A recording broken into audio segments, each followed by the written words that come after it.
Hello friends, welcome to online classes. मेरा नाम है रजत अग्रहरी। इस सेगमेंट में हम लोग जनरल स्टडीज़ कवर कर रहे हैं। इसमें अभी हमारा सब्जेक्ट चल रहा है पॉलिटी।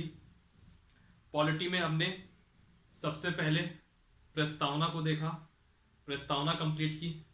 उसके बाद हम लोग आए संविधान के भाग 3 में, यानी कि मौलिक अधिकार, फंडामेंटल राइट्स पूरा कंप्लीट किया। उससे रिलेटेड जितनी भी डिबेट हो सकते थे, जितने भी मेंस के पॉइंट ऑफ व्यू से जो क्वेश्चन बन सकते थे, सब हम लोगों ने देखे, प्री और मेंस दोनों के हिसाब से। हालांकि कुछ चीज़ें मैंने मेंस के लिए छोड़ भी दी हैं, क्योंकि वो जब एमपीपीएससी का प्रीलिम्स हो जाएगा उसके बाद मैं उसको कवर करूंगा। इसके बाद हम लोगों ने संविधान के भाग 4, नीति निर्देशक तत्व, directive principle of state policy, ये मैंने अभी कल ही कंप्लीट किया है प्रीवियस क्लास में। आप लोगों ने उम्मीद करता हूँ देखा होगा। उसके बाद हम लोग आते हैं संविधान के भाग 4A में। संविधान का पार्ट 4A कहता है मौलिक कर्तव्य। नाम से ही लग रहा है पार्ट 4A है, यानी कि ये बाद में जोड़ा गया होगा, ऐसा लग रहा है 4A। तो लग रहा होगा अगर ऐसा है तो मैं आपको पहले से ही बता दूं कि ये वाकई में बाद में ही जोड़ा गया है। इससे रिलेटेड कुछ इश्यूज आते हैं, 2-3 वन लाइनर बनते हैं और वही क्वेश्चन हमेशा पूछे जाते हैं अक्सर, चाहे वो पीसीएस का एग्जाम हो, पीएससी का एग्जाम हो, यूपीएससी का भी एग्जाम होता है तो अक्सर क्वेश्चन वहीं से बनते हैं। और अगर आपका जो एसएससी का एग्जाम है, रेलवे का एग्जाम है, जहां भी जो जीएस आती है उसमें मौलिक कर्तव्य से 3 या 4 क्वेश्चन ही बनते हैं। हालांकि मैं मौलिक कर्तव्य सारे कराऊंगा बाद में, एक एक आर्टिकल आपके सामने लिखूंगा, और नहीं भी लिखूंगा तो हो सकता है मैं उसको केवल आपके सामने एक ओवरव्यू दे दूं, ठीक है। बहरहाल हम लोग आज बात करेंगे मौलिक कर्तव्यों की। मौलिक कर्तव्य, फंडामेंटल ड्यूटीज। सबसे पहले, जैसे कि हम हर पार्ट में जाने से पहले देखते थे कि जो शब्द हम लिख रहे हैं वो संविधान के किस भाग में है, तो यह जो है आपके संविधान के भाग पार्ट 4A में है, ठीक। अभी जैसे डीपीएसपी में देखे थे कि वह आयरलैंड से लिए गए थे, प्रस्तावना अमेरिका से ली गई थी, भाषा का प्रभाव ऑस्ट्रेलिया का था, मौलिक अधिकार अमेरिका के संविधान से लिए गए थे। तो बात आती है फंडामेंटल ड्यूटीज, मौलिक कर्तव्य, ये कहां से लिए गए हैं, तो ये लिए गए थे आपके सोवियत संघ से। सोवियत संघ से, ठीक। यह मूल संविधान में नहीं था। यह जो है आपका मूल संविधान जो 26 जनवरी 1950 को आपके देश में लागू हुआ, आपके मतलब मेरे दोनों के देश में जो लागू हुआ, तब ये फंडामेंटल ड्यूटीज नहीं थी। इसका मतलब ये बाद में जोड़ी गई होंगी, ये बाद में सॉरी, बाद में जब जोड़ी गई तो ये कब जोड़ी गई वो देखता हूं मैं।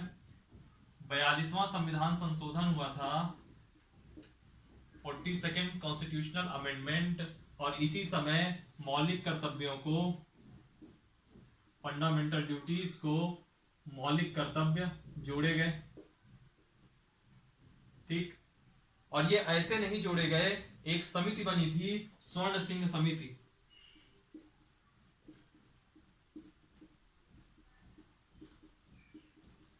स्वर्ण सिंह समिति, इसकी सिफारिश पर ये जोड़े गए थे। स्वर्ण सिंह समिति की सिफारिश पर जोड़े गए थे। यानी कि देखिए इसमें क्वेश्चन क्या क्या बनता है। मौलिक कर्तव्यों में कुछ क्वेश्चन बनते हैं। सबसे पहला कि संविधान के किस भाग में है, तो हम कहेंगे भाग 4A में है। इसमें एक क्वेश्चन बन सकता है कि कहां से लिए गए हैं, तो यह सोवियत संघ से लिए गए थे। फिर एक क्वेश्चन बन सकता है किस अनुच्छेद के माध्यम से जोड़ा गया था, किस अमेंडमेंट के माध्यम से, तो हम कहेंगे 42वां संविधान संशोधन हुआ था 1976 में, तब मौलिक कर्तव्यों को संविधान में जोड़ा गया। फिर एक सवाल बनता है किस समिति की सिफारिश पे जोड़े गए थे, तो मैं बता दूं ये स्वर्ण सिंह समिति की सिफारिश पे जोड़े गए थे।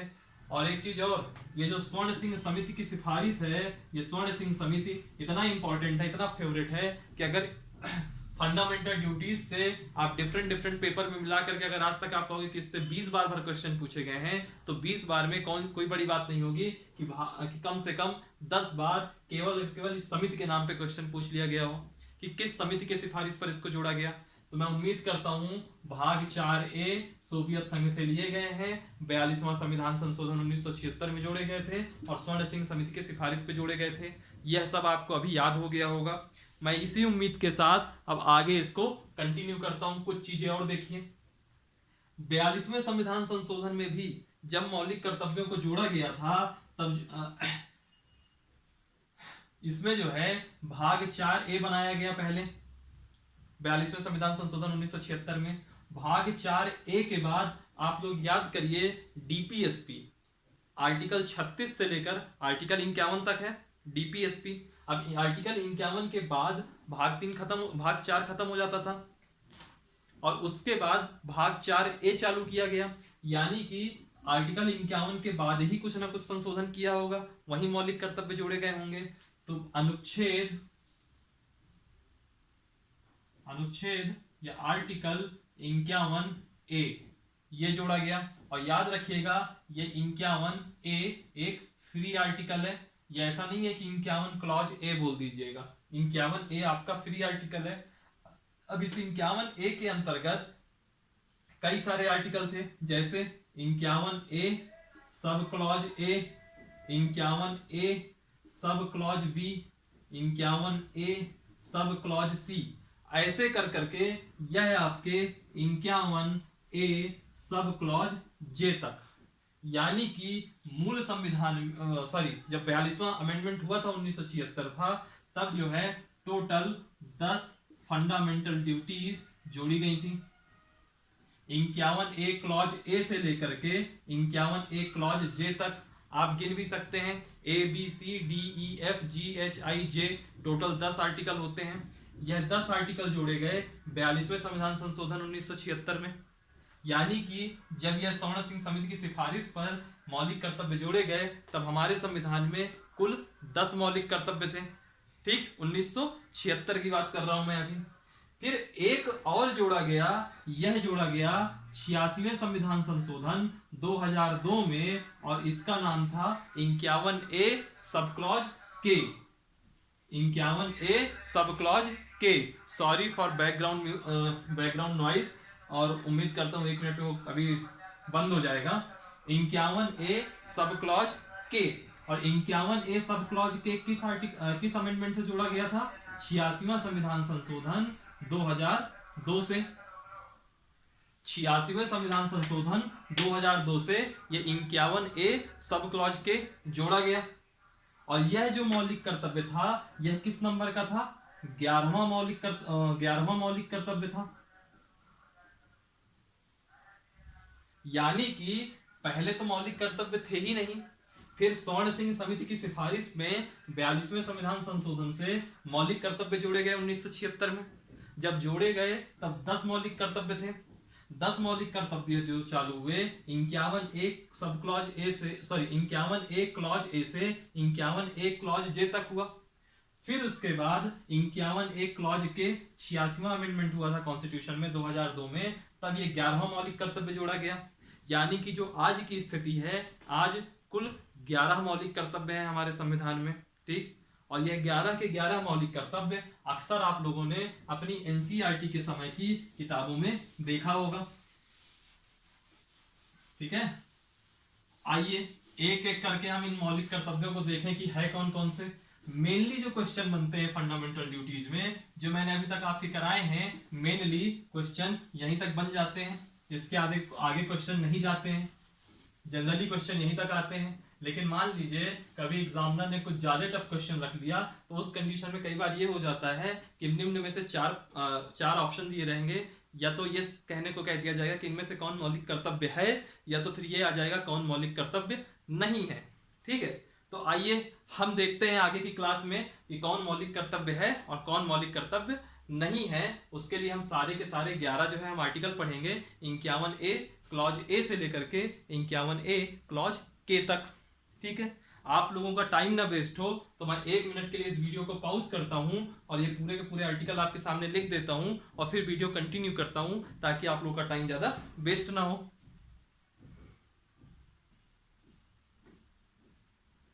ये लीजिए, मैं बात करता हूं आर्टिकल 51A क्लॉज ए से लेकर के, अभी इस बोर्ड में 51A क्लॉज एफ तक आ रहा है, अभी इसमें देख लेते हैं, फिर वापस से इसके आगे के आर्टिकल देख लेंगे। 51A क्लॉज, दरअसल क्या है, ये सारे के सारे मौलिक कर्तव्य जब हम लोग छोटे क्लास में थे, क्लास 6 7 8 उस टाइम पे, तो हम लोग की बुक्स के पीछे ये हमेशा लिखा रहता था। दो चीजें हमेशा बुक में लिखी रहती थी, एक प्रियम्बल प्रस्तावना और एक ये मौलिक कर्तव्य। ना हमने कभी आज तक मौलिक कर्तव्यों को ढंग से पढ़ा होगा, ना ही कभी प्रस्तावना को ढंग से पढ़ा होगा। बहरहाल आज हम लोग को पढ़ना हमारी मजबूरी भी है, पढ़ेंगे नहीं तो सिलेक्शन होगा नहीं। ठीक है। 51A सब क्लॉज ए, पहला मौलिक कर्तव्य क्या कहता है? जो संविधान के आदर्श हैं, संस्थाएं हैं, राष्ट्र ध्वज है, राष्ट्रगान है, इनका सम्मान करना। ऐसे करके चार ऑप्शन आ जाएगा। मान लीजिए कोई भी चार ऑप्शन आ गया कि क्या इसमें से मौलिक कर्तव्य है, तो आप कह सकते हो। आपको ये चीजें पता होनी चाहिए, एक बार दिमाग में बैठा लीजिए कि ये चीजें हैं, इनको बार बार पढ़ने की आवश्यकता नहीं है। एक बार आप पढ़ लोगे ना तो आपको ऑटोमेटिकली दिमाग में क्लिक हो जाएगा कि ये पार्ट संविधान के मौलिक कर्तव्य में था। एक चीज और नोटिस करिएगा, यही सेम चीज मैंने कहा था आपको डीपीएसपी में। डीपीएसपी में ये चीजें ज्यादा पूछी जाती हैं कि यह चीजें नीति निर्देशक तत्व का भाग है या नहीं, लेकिन मौलिक कर्तव्यों में इतना नहीं पूछा जाता है। फिर भी एक बार हमारे दिमाग में ये चीज रहना चाहिए कि कभी अगर क्वेश्चन आ गया तो यह मिस ना हो जाए। 51A क्लॉज है, संविधान के आदर्श, संस्थाएं, राष्ट्रध्वज और राष्ट्रगान का सम्मान करना। फिर 51A क्लॉज बी कहता है स्वाधीनता आंदोलन के आदर्शों का पालन करना या आदर करना। जो स्वाधीनता आंदोलन, जिन आंदोलन के माथे हम लोग आजाद हुए, हमारा देश आजाद हुआ, उस आंदोलन के जो आदर्श थे उनका आदर करना। 51A क्लॉज सी कहता है भारत की संप्रभुता, एकता और अखंडता की रक्षा करना। 51A क्लॉज डी कहता है देश की सेवा करना और राष्ट्रीय सेवा में योगदान देना। फिर 51A क्लॉज ई कहता है नागरिकों के मध्य भाईचारे को बढ़ावा देना, धार्मिक और भाषाई बहुलता की रक्षा करना और स्त्रियों के सम्मान के विरुद्ध प्रथाओं का त्याग करना। जैसे कुछ कुप्रथाएं थी, सती प्रथा हो गई, और इसके अलावा दहेज लेने की आज भी प्रथा चल रही है बहुत बड़े पैमाने पर। तो इन सब चीजों को त्याग करें, यह हमारा मौलिक कर्तव्य है। 51A क्लॉज एफ सामाजिक संस्कृति, कंपोजिट कल्चर, इसकी रक्षा करना। इसके आगे अभी आपके एफ तक हो गया। 51A clause ji H I जे के, 6 अभी और मौलिक, 2 2 4 2 6 5 अभी और जो है आपके मौलिक कर्तव्य हैं, उनको भी मैं देखता हूं। 1 मिनट की वीडियो पॉज करूंगा और मैं लिख देता हूं, फिर उसके आगे आपका कंटिन्यू करता हूं ताकि आप लोगों का टाइम ज्यादा वेस्ट ना हो। ये लीजिए 51A जी से जो आर्टिकल बचे हुए थे 51A सब क्लॉज जी से, उसको अब यहां से कंटिन्यू कर लेते हैं। 51A क्लॉज जी कहता है पर्यावरण की रक्षा करना। ठीक, मैं भी आता हूँ इस पे, इसमें थोड़ी सी डिबेट आती है, इससे किसकी आलोचना भी होती है मौलिक कर्तव्यों की, आते हैं और उसका तर्क भी देते हैं कि आलोचना क्यों ना करनी चाहिए। फिर 51A क्लॉज एच कहता है वैज्ञानिक मनोवृत्ति और मानववादी सोच को विकास करना। 51A आई कहता है, क्लॉज आई कहता है सामूहिक संपत्ति की रक्षा करना और हिंसा से बचाना। 51A क्लॉज जे कहता है व्यक्तिगत और सामूहिक क्षेत्र में श्रेष्ठता प्राप्त करना। 51A क्लॉज के कहता है कि अभिभावकों का, जो गार्डियन है, उनका यह कर्तव्य है कि 6 से 14 आयु वर्ष के बच्चों को शिक्षा प्रदान करने का अवसर प्रदान करें। ठीक है, और ये जो आपका 51A क्लॉज के आर्टिकल है, यही आपका किस अमेंडमेंट में जोड़ा गया था? 86वां संविधान संशोधन 2002 में। 86वें संविधान संशोधन से आपके दिमाग में तुरंत एक क्लिक और होना चाहिए, अनुच्छेद 21A, जब हम लोग फंडामेंटल राइट्स पढ़ रहे थे जिसमें शिक्षा के अधिकार की बात की गई थी, तो यह भी शिक्षा से ही कुछ रिलेट कर रहा है। ठीक, चलिए ये चीजें आप याद कर लेंगे। मैंने अभी आपको बोला था 51A क्लॉज जी में पर्यावरण की रक्षा करना। याद करिए डीपीएसपी का एक आर्टिकल 48A, उसमें भी पर्यावरण के संरक्षण की बात थी। पर्यावरण का संरक्षण तथा वन एवं वन्य जीवों का संरक्षण, अगर याद ना हो तो प्रीवियस क्लास में जरूर वापस से रिकॉल करिए उसको।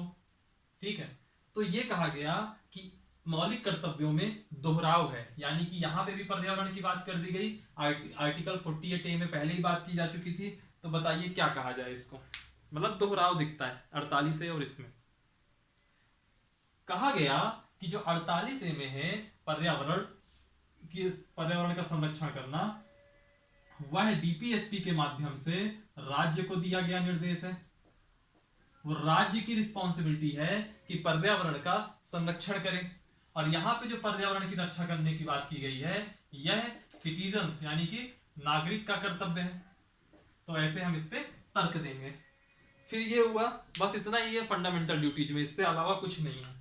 मेंस के पॉइंट ऑफ व्यू से कह सकते हैं इसकी आलोचना, हालांकि मेंस हम लोग अभी कवर नहीं कर रहे हैं, लेकिन फिर भी मैं बड़ा बड़ा बताया दे रहा हूं उसमें कि जो आलोचना होती है, आलोचना ऐसा है कि मौलिक कर्तव्यों में किसी भी प्रकार के पनिशमेंट का कोई प्रावधान नहीं है। मतलब अगर मैं मौलिक कर्तव्यों का उल्लंघन करता हूं तो मुझे किसी भी प्रकार की कोई सजा नहीं मिलती है। वैसी स्थिति में मौलिक कर्तव्यों का महत्व कम हो जाता है।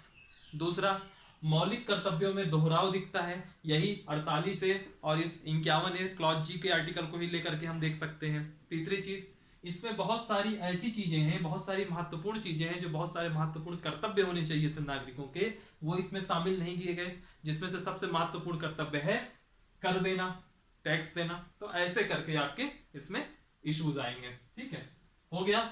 मौलिक कर्तव्य यहां से आपका खत्म होता है। बहुत ही छोटी क्लास थी ये, 20 मिनट की, क्योंकि हम लोग थोड़ी बड़ी क्लास करते हैं। तो एक याद करिए, हम लोगों ने जब पॉलिटी चालू करी थी तो सबसे पहले क्या बात करी थी, प्रियम्बल की।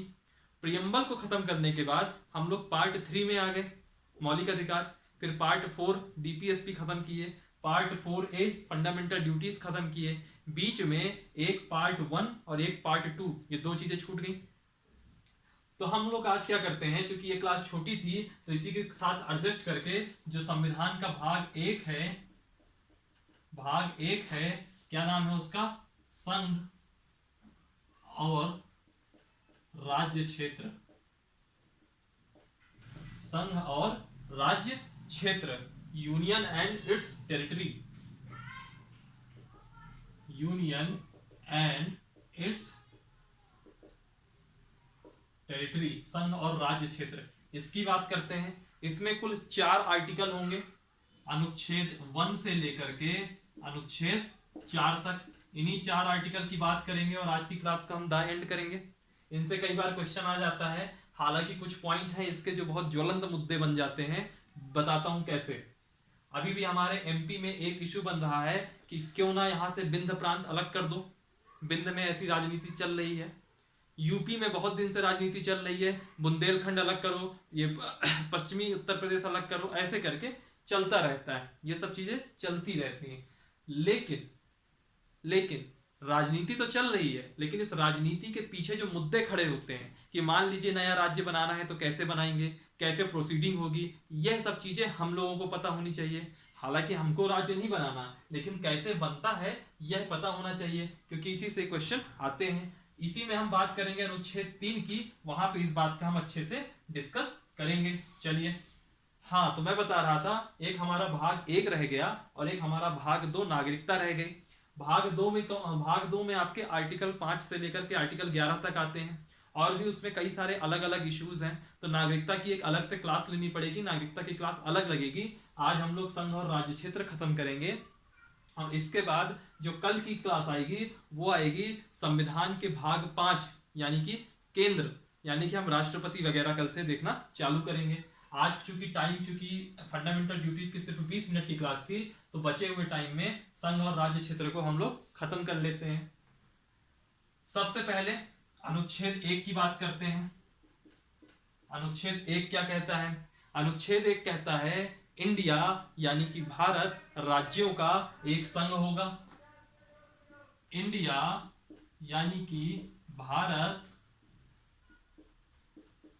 राज्यों का एक संघ होगा, यानी कि कई सारे राज्य होंगे, जैसे कि आज भी हम लोग देखते हैं उत्तर प्रदेश है, मध्य प्रदेश है, बिहार है, पश्चिम बंगाल है, अरुणाचल प्रदेश है, असम है, और हिमाचल प्रदेश है, गुजरात है, राजस्थान है, ऐसे करके कई सारे राज्य हैं। ठीक है, तो इंडिया यानी कि भारत राज्यों का एक संघ होगा। और इसका जो डिटेल है, यानी कि इसकी जो व्याख्या है, इस आर्टिकल की, इस अनुच्छेद की जो व्याख्या है, वह आपको मिलती है अनुसूची 1 में।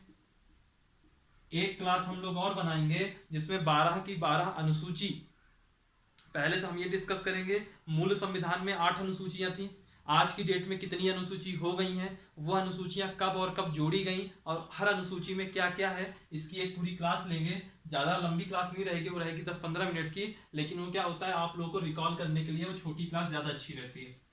आर्टिकल 1 की हम जो व्याख्या करेंगे ये कहाँ पे होगी, अनुसूची 1 में। यहाँ पे बताया जाएगा कि इतने राज्य हैं, बताया गया है यहाँ पे इतने राज्य हैं और यहाँ पे इतनी यूनियन टेरिटरी, संघ एवं संघ शासित प्रदेश हैं।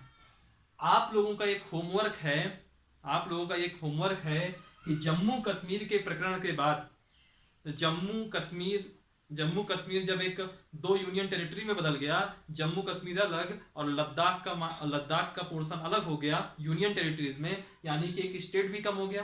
पहले 29 राज्य थे, अब एक राज्य कम हो गया। तो कितने राज्य हैं मैं लिखूंगा नहीं यहाँ पे, ये आप लोगों को कमेंट सेक्शन में जाकर के बताना है। और अगर आप लोगों को करंट की स्थिति नहीं पता तो गूगल करिए या कैसे भी करिए, आप बताइएगा। बाकी कल तक मैं 1 दिन का आप लोग को समय दूंगा, उसका मैं खुद ही अपडेट करूंगा कितने राज्य हैं, कितने यूनियन टेरिटरीज हैं, इसको आप लोग कमेंट कर दीजिएगा। ये है आर्टिकल 1। इसके बाद हम लोग आते हैं आर्टिकल 2 में, अनुच्छेद 2 में। अनुच्छेद 2 कहता है संसद किसी विदेशी क्षेत्र को या विदेशी भूमि को, जैसे कोई विदेशी एरिया है अगर वो हम भारत में शामिल कराना चाहें तो ये कहता है संसद किसी विदेशी क्षेत्र को भारत में शामिल करा सकती है या शामिल कर सकती है, भारत में शामिल कर सकती है। अभी आपने एक बहुत बड़ा इशू सुना होगा, चलिए एक मुद्दा बताता हूं मैं पहले, कि एक बेरूबारी विवाद हुआ था। बेरूबारी विवाद याद करिएगा हम लोग कहाँ डिस्कस किए थे, प्रियम्बल में डिस्कस किए थे हल्का सा, या फंडामेंटल राइट्स में डिस्कस किए थे, आप लोग खुद याद करिएगा। बेरूबारी विवाद हुआ था 1960 में, और यहाँ पे एक मामला आया था, एक चर्चा आई थी। यहाँ पे न्यायालय ने एक वर्डिक्ट दिया था, न्यायालय ने वर्डिक्ट दिया था कि आर्टिकल 2 के तहत भारत या संसद अपने क्षेत्र की भूमि, जो भारत का क्षेत्र है, के तहत संसद भारत के क्षेत्र को विदेशी राज्य को सौंप सकती है।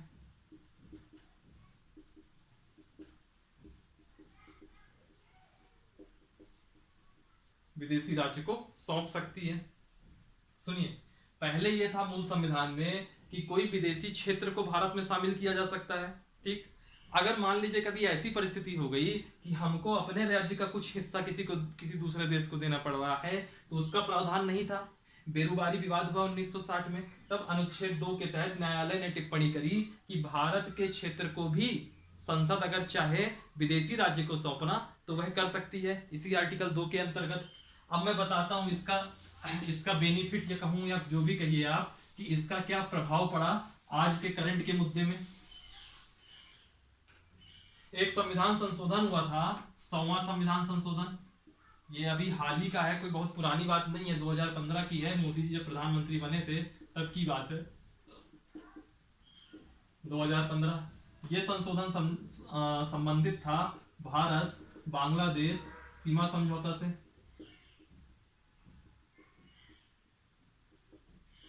जैसे मानिएगा, देखिएगा कैसे, मान लीजिए ये भारत का हिस्सा है, ये भारत का नक्शा है, ऐसा आ रहा है, यह बांग्लादेश का नक्शा आ रहा है, ऐसा कुछ भी ऐसा हिस्सा है। तो भारत क्या कह रहा है, भारत कह रहा है कि एक काम करिए, हमको भी हर कोने में हर मोर्चे में सेना लगानी पड़ती है, आपको भी हर मोर्चे में सेना लगानी पड़ती है, तो हमारे संसाधन ज्यादा वेस्ट हो रहे हैं, तो एक काम करिए, कुछ ऐसा डिवाइड कर दीजिए कि बिल्कुल सिंपल सीमा हो जाए, उसके बदले में ये कुछ क्षेत्र आप ले लीजिए और आपका कुछ क्षेत्र हम ले लेते हैं। यही भारत और बांग्लादेश के बीच में डील हुई, तो भारत भी तैयार था, बांग्लादेश भी तैयार था। 100वें संविधान संशोधन के माध्यम से यह भारत बांग्लादेश सीमा समझौता हुआ, जिसमें बांग्लादेश का कुछ हिस्सा हम लिए, हमारा कुछ हिस्सा वो लिए। हालांकि हमारा हिस्सा थोड़ा ज्यादा गया, लेकिन उसका सबसे बड़ा बेनिफिट ये है कि हमारे रिसोर्सेज बहुत बचे। हमारी सेना का डिप्लॉय वगैरह, जो सीमा अवैज्ञानिक तरीके से होती है, जैसे दो देशों के बीच की सीमा एक होती है नेचुरल सीमा, जैसे एक हिमालय की सीमा हो गई, एक नदी की सीमा हो गई, वो काफी हद तक सही रहती है। हालांकि जब हम इंटरनेशनल रिलेशन वगैरह पढ़ेंगे तो वहां इंटरनेशनल बाउंड्री के बारे में सब कुछ एक एक चीज देखेंगे, लेकिन अभी थोड़ी चीज बता देता हूँ। लेकिन जो हमारे देश के जो दूसरे देशों के साथ सीमाएं बनी हैं, चाहे वो रेडक्लिफ लाइन के माध्यम से बनी रही हो या मैकमोहन रेखा के माध्यम से बनी रही हो, ज्यादातर सीमाएं अवैज्ञानिक रूप से बनाई गई। भारत और पाकिस्तान का जो बंटवारा हुआ था वो एक प्रकार से अवैज्ञानिक बंटवारा था। उसमें कोई ऐसा कोई नेचुरल सीमा तो नहीं जा रही थी, बस आपने नक्शा लिया, 20 से पिन खींच दिया, बोला ये तुम्हारा, ये तुम्हारा है ना। तो अवैज्ञानिक सीमा है, और अगर आपके दो देशों के बीच में हल्के से तनाव है तो आपको रिसोर्सेज ज्यादा डिप्लॉय करने पड़ेंगे, ठीक है। उतनी ही जगह में जहां 100 सैनिकों से काम हो सकता था, लेकिन आपकी सीमा ऐसी बनाई गई है कि आपके भी जबरदस्ती 1000-1200 सैनिक लग रहे हैं और सामने वाले देश के भी लग रहे हैं, ठीक है। तो ये सब छोटी छोटी चीजें होती हैं जो आप आर्टिकल 2 के माध्यम से हमने यहाँ पे पढ़ा कि भारत विदेशी क्षेत्र शामिल भी कर सकता है, हमारी संसद जो है भारत के अंदर विदेशी क्षेत्र को शामिल भी कर सकती है। और न्यायालय ने ये चीज कही बेरुबारी विवाद के मामले में कि संसद अगर चाहे तो हमारे क्षेत्र को, भारत के क्षेत्र को किसी विदेशी राज्य को सौंप भी सकती है। और उसी का आप यहाँ पे प्रभाव देख रहे हैं, 100वां संविधान संशोधन, जो कि भारत बांग्लादेश सीमा समझौते से संबंधित था। अब आता है अनुच्छेद 3। अब आता है अनुच्छेद 3। अनुच्छेद 3 के आने से पहले एक चीज मैं बता दूं आपको, राज्य होता क्या है।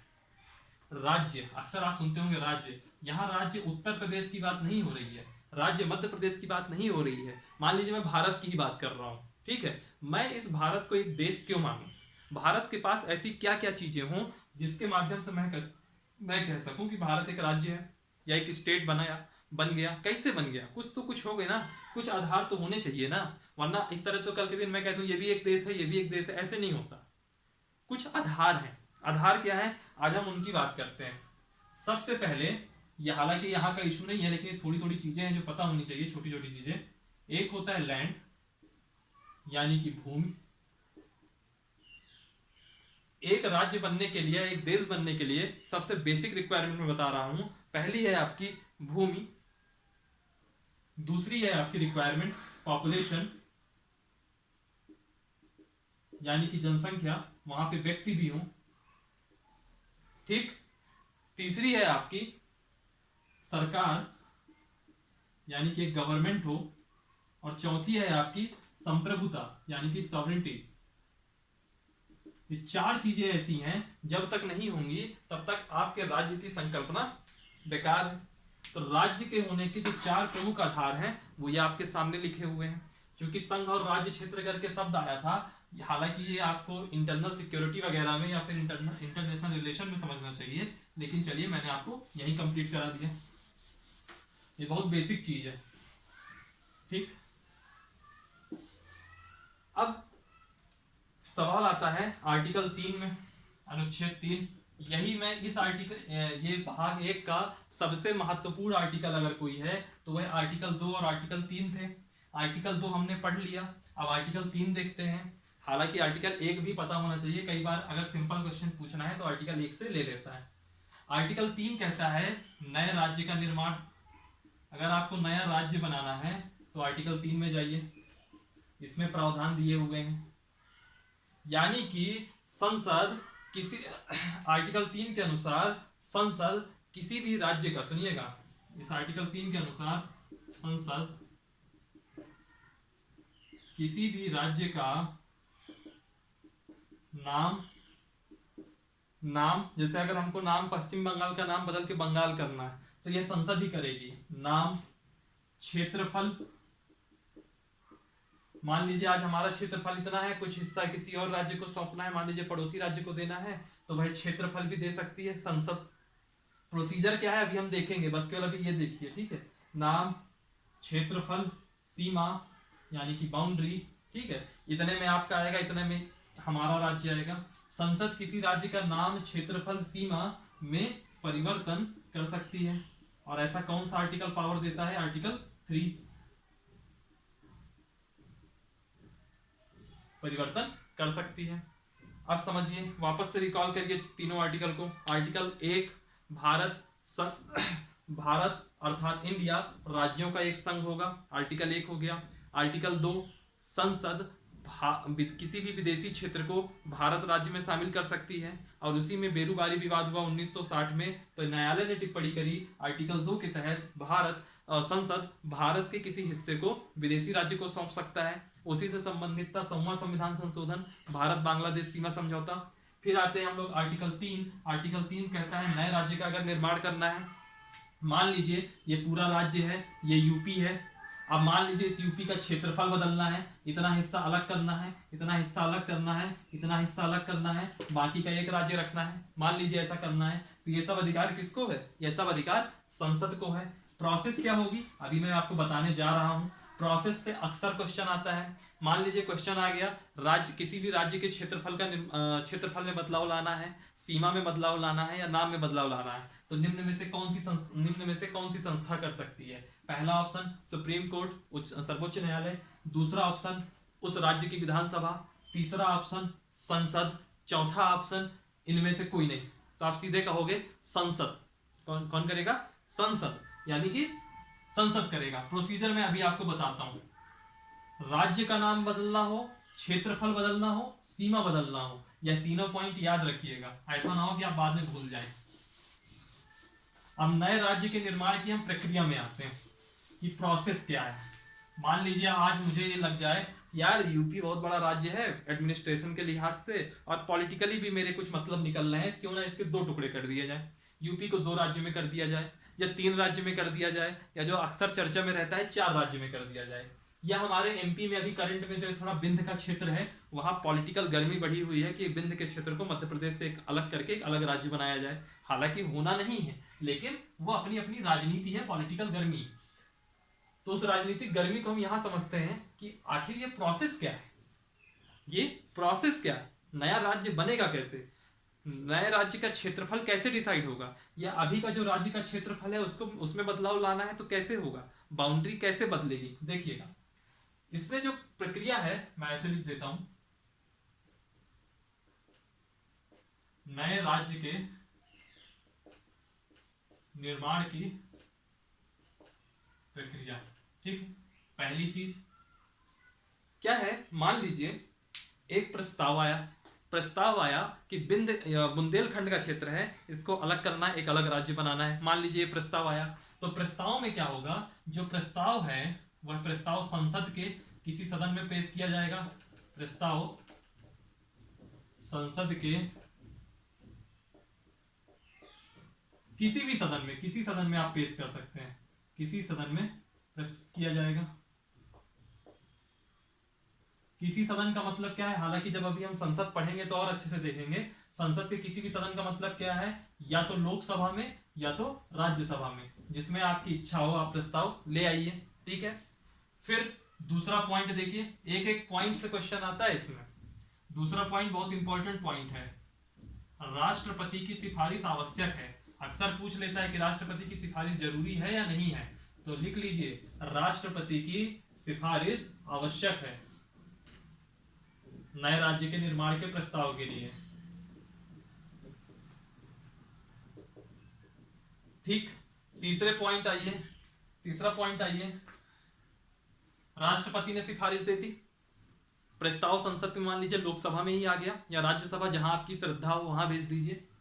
अब राष्ट्रपति क्या करेगा, राष्ट्रपति उस प्रस्ताव को संबंधित राज्य, यानी कि मान लीजिए यूपी से एक टुकड़ा अलग करके कोई राज्य बनाना है तो यूपी को भेजेगा वो प्रस्ताव। अगर मान लीजिए कि ये यूपी है, बगल में ये एमपी है और इसका इतना हिस्सा, ये दोनों राज्य का हिस्सा निकाल करके नया राज्य बनाना है बुंदेलखंड, तो एमपी भी एक पार्टी हो गई और एक पार्टी हो गई यूपी, तो एमपी को भी वो प्रस्ताव जाएगा और वो प्रस्ताव यूपी को भी जाएगा। ठीक, अब एक एग्जांपल देखिए, कुछ साल पहले आंध्र प्रदेश से तेलंगाना बना, तो चूंकि आंध्र प्रदेश एक अकेला राज्य था जिससे एक हिस्सा अलग करके तेलंगाना बनाया, तो वहां पे पार्टी सिर्फ और सिर्फ आंध्र प्रदेश थी, तो जो उस समय प्रस्ताव आया होगा वो सिर्फ आंध्र प्रदेश की विधानसभा में गया होगा।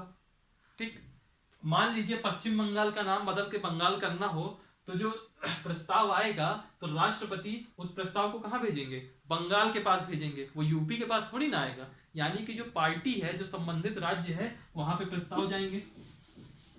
तो तीसरे पॉइंट देखिए, राष्ट्रपति प्रस्ताव को संबंधित राज्य या राज्यों, एक राज्य से संबंधित हो तो एक राज्य को, एक से ज्यादा राज्यों को हो तो उन सब राज्यों को, संबंधित राज्यों में भेजेंगे। और ये जो संबंधित राज्य में जा रहे हैं इसका उद्देश्य क्या है? उद्देश्य है उस राज्य के विचार जानना कि वो राज्य उस बदलाव को लेकर के क्या चाहता है।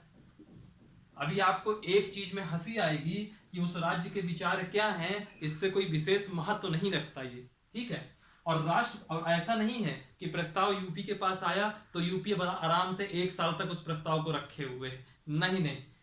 राष्ट्रपति समय सीमा भी तय कर सकता है कि आपको इतने समय के अंदर इस प्रस्ताव पे अपने विचार रखने हैं, समय सीमा तय कर सकता है राष्ट्रपति।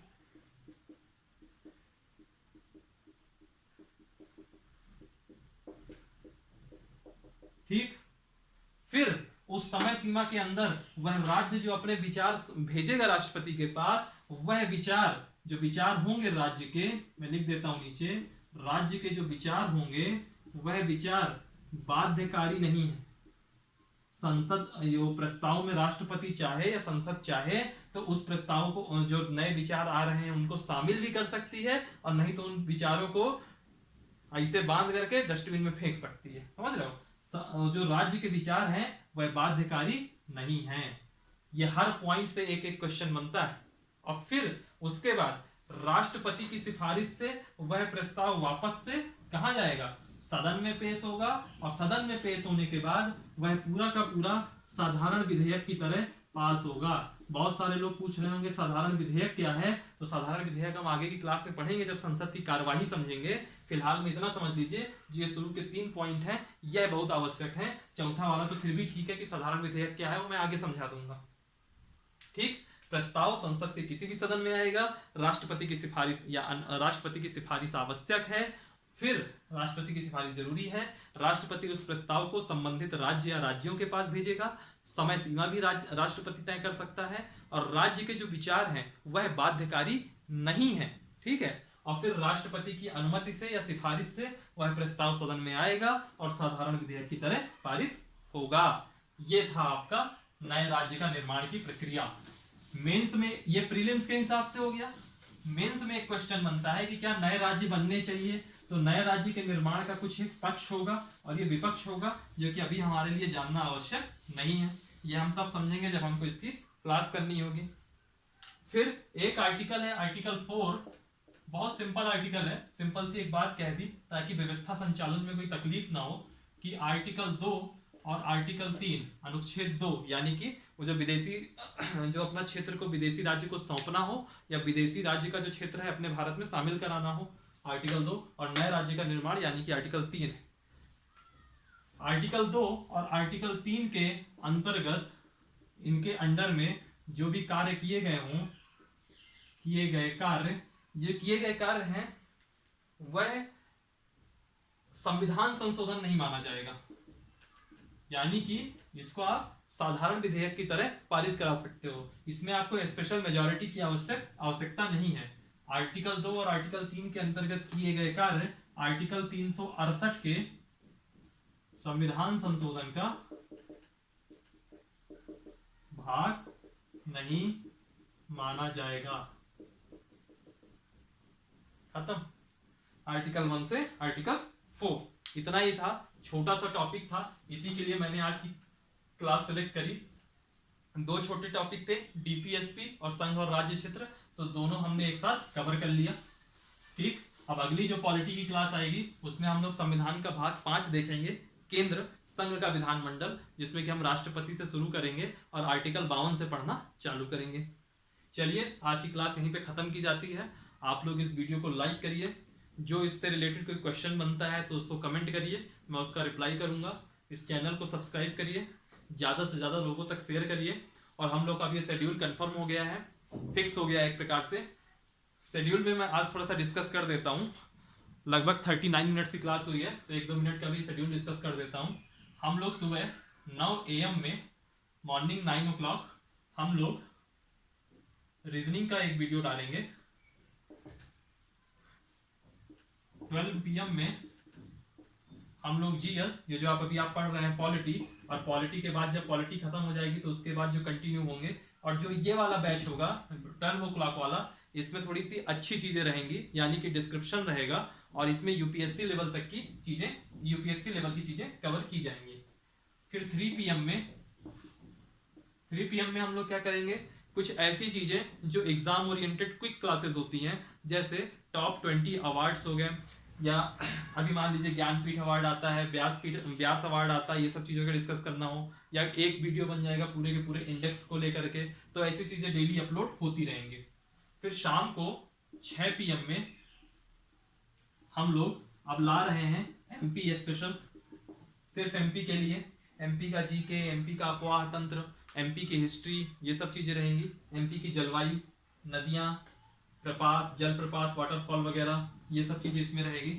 और रात को 9 बजे इसमें आएगी आपकी मैथ, गणित के क्वेश्चन रहेंगे, गणित का टॉपिक रहेगा, ये हम लोग का शेड्यूल रहेगा। ठीक है, हालांकि एक शेड्यूल में चेंज हो सकता है कि यह मैथ और यह रीजनिंग ऐसा हो जाए बाद में कि मैथ और रीजनिंग ये भी हो सकता है कि मॉर्निंग की 9 o'clock में कभी मैथ तो कभी रीजनिंग, लेकिन हमारा मेन फोकस अभी फिलहाल में शेड्यूल का यही है कि अभी जब तक आपके एनटीपीसी वगैरह के एग्जाम चल रहे हैं, इसी पैटर्न में क्लासेस आती रहें। ठीक है, तो आप लोग ज़्यादा से ज़्यादा लोगों को जोड़िए, ठीक है, ताकि हम लोग का भी मन पढ़ाने में और अच्छा लगे। ठीक, चलिए फिर हंसते रहिए और पढ़ते रहिए, कंटिन्यूटी बना के रखिए, वीडियोस को पूरा देखिए, जब भी पढ़िए प्रॉपर एक कॉपी और पेन लेके बैठिए, वीडियो को पढ़िए, समझिए, जहां दिक्कत हो रही है रोकिए। वीडियो 55 मिनट का हो गया, मान लीजिए लंबा हो गया, 30 मिनट तक पढ़िए, 35 मिनट तक पढ़िए, उसके बाद 15 मिनट तक पढ़िए, 5 मिनट तक पढ़िए, जहां तक मन लगे तब तक पढ़िए। वीडियो पॉज करिए, इधर उधर घूमने चले जाइए, वापस से फिर वीडियो चालू करिए और फिर पढ़िए। ठीक है, जितना पढ़ेंगे उतना ही आसानी से सिलेक्शन होगा। हालांकि प्रॉब्लम ये भी रहती है कि अब आप लोग को नेट चलाना पड़ता होगा जब यूट्यूब के वीडियो देख रहे होते हैं, और उसी बीच में कभी इंस्टा के मैसेज आते होंगे, कभी व्हाट्सएप के मैसेज आते होंगे, और हालांकि अब ये फरवरी का महीना है तो मैसेज और आएंगे, है ना, तो इन मैसेज की दुनिया से भी थोड़े दिन बाहर रहिए और अभी पढ़ाई में फोकस कर लीजिए। चलिए फिर हंसते रहिए और पढ़ते रहिए। Thank you.